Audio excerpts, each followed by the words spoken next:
Well, I was driving on the highway coming from the west coast of Florida back home, and I found this kayak side of the road.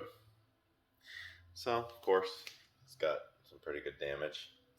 Figured it would be a good opportunity to actually try to test out the Eastwood hot stapler, borrowed from my buddy, Paint Society, the man. He is the man. So he lent me this. He said to stick with just going with medium heat. So what I'm going to try to do, I've already used a screwdriver. I probably should have depicted that, but I put a screwdriver in and I've kind of aligned it so that I'm going to lay it on its side. I'm going to try to press it so that I can get the staples into it. Staple, staple, staple, staple, so that structurally it'll be good. Up here, oof, this might be kind of tough. I'm thinking, I'll see. I might try to align it. Maybe I'll run a staple across, just to strengthen it. I'm figuring it's above the water line. Like the water line, when you go in the water, there's no way. I mean, it probably comes to here. But if I can staple these structurally, that'll be good. And then I'm going to try to push the plastic kind of across. And then I have this UV curing resin that you can just kind of apply. And, worst case scenario, it doesn't solve the problem. Literally found it on the side of the road. So no big deal. Let's give it a whirl. Okay, so the suggestion for medium heat, I think, is based on the type of plastic you're using. This one's really thick, so high was fine. So pretty much, it's not perfect. I'll probably end up grinding them off, and then I'm going to try to just fill it with some sort of resin or epoxy or something that's waterproof, hopefully. Yeah. So really, what it is, you got to get these tips. There was a different type in there, but this one crosses the bridge of the crack. So you do this. You're reinforcing here, let's say. So you press this little button, and that generates the heat. It doesn't just automatically heat up. That's why it's not hot to move on to the next one. So you actually bridge the gap, press the button, it heats up. Then you'll see it sinking in. Stop. So once it sinks in, drop it in, and then it immediately cools off, obviously. So structurally, that should be pretty good. All right, well, that went reasonably well. I only stabbed myself once. Must have hit a nerve because it freaking hurts. Anyway, structurally, yeah, it's solid, I would say.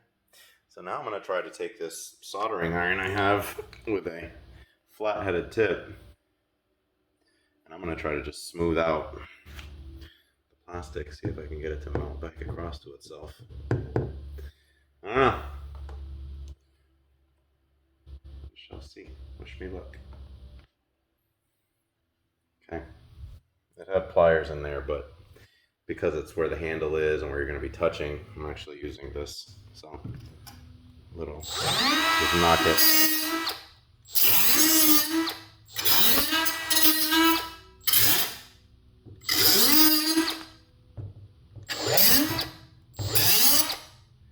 Knocking it completely flat. And actually, coming back with the soldering iron has been not bad at all. See? Look at the crack, right? Let me see if you can focus on it. Right here. So it gets really hot, but I mean, all you're trying to do, obviously, structurally, the staples will hold it. But if you go across the staple, it should make it, it's not submerged, but if you melt the surface together, it should be waterproof, really.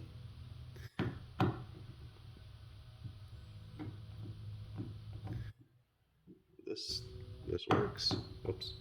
Sorry. This works.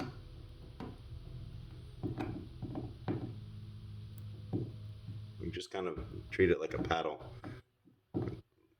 Melt it downward, and the line kind of disappears. Obviously, it's just a surface crack that you're repairing, right? It's just the water will go over it. Water will not penetrate that. Because if you try to go any deeper, it'll just melt the hole deeper, which we do not want.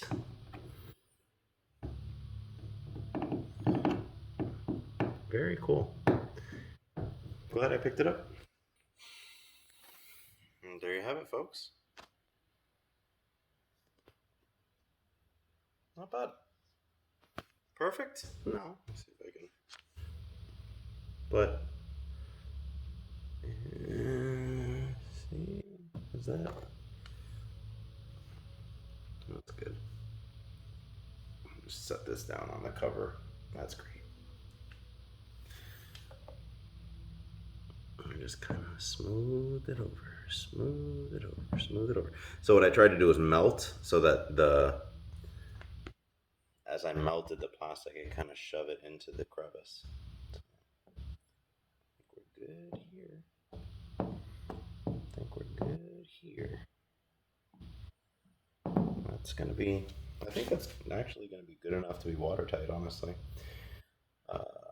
When I test it out, I guess I could report back in the comments whether or not it was. And that's all. Kayak fixed. ABS plastic repair with Eastwood and some sort of soldering iron.